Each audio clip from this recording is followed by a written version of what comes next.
देखो यार, चालाकियों से इसका कोई वास्ता नहीं है। अगर सीधा और सरल नहीं है तो फिर वो प्रेम का रास्ता नहीं है। हाँ मेरे दोस्त, घनानंद जी कह करके गए हैं, अति सूधो स्नेह को मार्ग है, जहाँ नेक सयानपन बाकी नहीं। यार सच में जो प्रेम का रास्ता है, जो दिल लगी का रास्ता है, जो मोहब्बत का रास्ता है, वो बहुत ज़्यादा सरल है, बहुत सीधा है। वहाँ किसी साढ़े की सांड पत्तियाँ नहीं चलती, वहाँ किसी चालाक की चालाकियाँ नहीं चलती। एक ऐसी ही छोटी सी कहानी मैं आप सभी के लिए लेकर के आया हूँ। मैं स्काई किंग आकाश जैन, और शुरू करते हैं इस कहानी को। एक कहानी शुरू होती है एक जनरल डिब्बे से।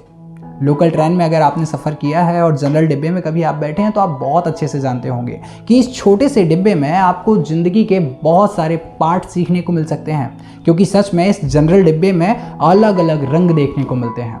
जब कोहरे से और ओस की बूंदों से गीली हो चुकी सीट को मैंने साफ़ कर लिया और इस जद्दोजहद के बाद जब मैं अपनी सीट पर स्थापित हो गया, मेरा मतलब बैठ गया, तो उस समय मैंने सारी ट्रेन के डिब्बे पर एक बार नज़र घुमा दी।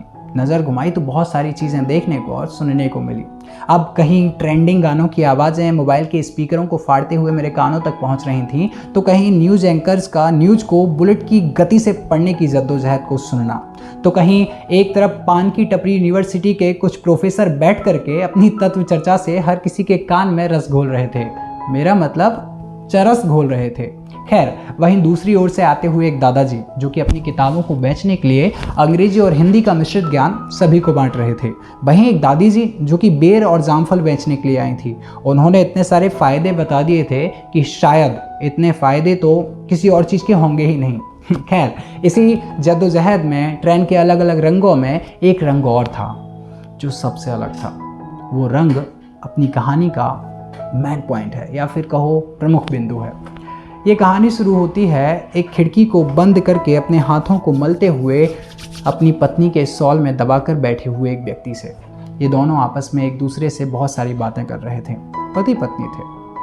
काफ़ी देर तक बातें चलती रहीं। पता नहीं किस बात पर से तू मैं शुरू हो गई। पति जोर से चिल्लाया, अरे तुम्हें समझ नहीं आता क्या? 50वीं 60वीं बार बता रहा हूँ, हिंदी समझ में नहीं आती तुम्हें? पति के गुस्से वाले चेहरे को देख करके पत्नी ने बहुत अलग प्रतिक्रिया दी। उसने धीमे से मुस्कुरा दिया और पति के सीने पर अपना सर रख दिया। पति ने उसे देखा और वह भी मुस्कुरा गया। दोनों का तू मैं चुटकियों में ख़त्म हो गया। फिर थोड़ी देर बाद किसी विषय पर दोनों में फिर से कोई तू मैं हो गई। अब की बार पति ने ऐसा किया। पति ने मुस्कुरा कर पत्नी का सर अपने कंधे पर रख लिया और अपना सर उसके सर से टिका लिया। दोनों में पता नहीं बीच बीच में कोई ना कोई बातें तो चल रही थीं, पर इन दोनों की आपस की तू मैं के बीच में जो सॉल्यूशन निकल रहे थे वो थी मुस्कुराहटें। दोनों की कोई भी बात पर तू मैं चल रही थी, पर अंत में दोनों मुस्कुरा करके उस चीज़ को सॉल्व कर लेते थे। यार, इन दोनों का मुस्कुराना मोहब्बत के एक अलग पहलू को दिखा रहा था। मिडिल क्लास ज़िंदगी में जिम्मेदारियों और ख्वाबों के थपेड़ों के बीच में खड़ी हुई नाव में बैठा हुआ यह प्रेम युगल सच में एक अलग ही पहलू दिखा रहा था। मुझे लगता है सबसे अमीर था, क्योंकि ऐसी स्थिति में जब आपके पास पैसा नहीं है, जब आपके पास दिखाने के लिए बहुत सारी चीज़ें नहीं हैं, जब आपके पास दिखावे का माया जाल नहीं है, उस समय कोई आपको एक ऐसा साथी मिल जाए जो आपको समझाने से ज़्यादा समझ सके, जो मुश्किल वक्त में भी आपका हाथ पकड़ सके, जो वर्तमान के ओयो फोयो वाले प्रेम से, स्टोरी स्टेटस वाले प्रेम से, ब्रेकअप और पैचअप वाले प्रेम से, या फिर इसके नकलीपन से कोसों दूर खड़ा हो, तो भाई उस व्यक्ति से अमीर कौन हो सकता है? एक सच्चा साथी अगर आपको मिल जाए, जो कि आपको समझता हो, जो कि आपकी आंखों में छिपे हुए आंसुओं को देख करके आपका दर्द को जान सके, तो मेरे दोस्त तुमसे अमीर कोई नहीं है। क्योंकि अगर कोई एक ऐसा साथी मिल जाता है ना, जो कभी तुम्हारा हाथ ना छोड़े, जो कभी तुम्हारा साथ ना छोड़े, जो उसके जज्बात, जिसकी बात, जिसका रहना खाना पीना सब तुम्हारे साथ जुड़ा हुआ हो, तो तुम्हें सब कुछ मिल जाता है। या फिर कहो एक ऐसा साथी अगर तुम्हारी ज़िंदगी में आ जाए जो कि लड़ाइयों के बीच में भी ये जानता हो, तू मैं के बीच में भी ये जानता हो कि हम दोनों का रिश्ता इन सब से कहीं ज़्यादा ऊपर है, तो तुम्हें सब कुछ मिल जाता है। मेरे दोस्त, जब कभी तुम चुनाव करो ना अपनी जीवन साथी का, तो बस इतनी सी बात को याद रखना कि अगर तुम लड़की हो तो तुम्हें सिर्फ कमा कर ला कर देने वाला एक लड़का नहीं चाहिए। अगर तुम लड़के हो तो तुम्हें सिर्फ घर में काम करने वाली एक महिला नहीं चाहिए।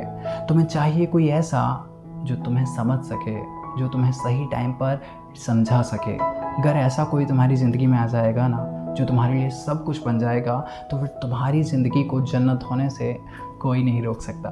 बस अपने चुनाव पर ध्यान देना। कभी पैसे को देख करके या फिर सुंदरता को देख करके या फिर किसी खास चीज़ को देख करके अट्रैक्ट मत हो जाना, क्योंकि अट्रैक्शन और प्यार में काफ़ी अंतर होता है। खैर, फिर मिलेंगे किसी नई कहानी के साथ। तब तक आप अपना और अपनों का ध्यान रखें, और अगर अच्छी लगी हो कहानी तो चैनल को सब्सक्राइब कर दीजिए, कहानी को शेयर कर दीजिए।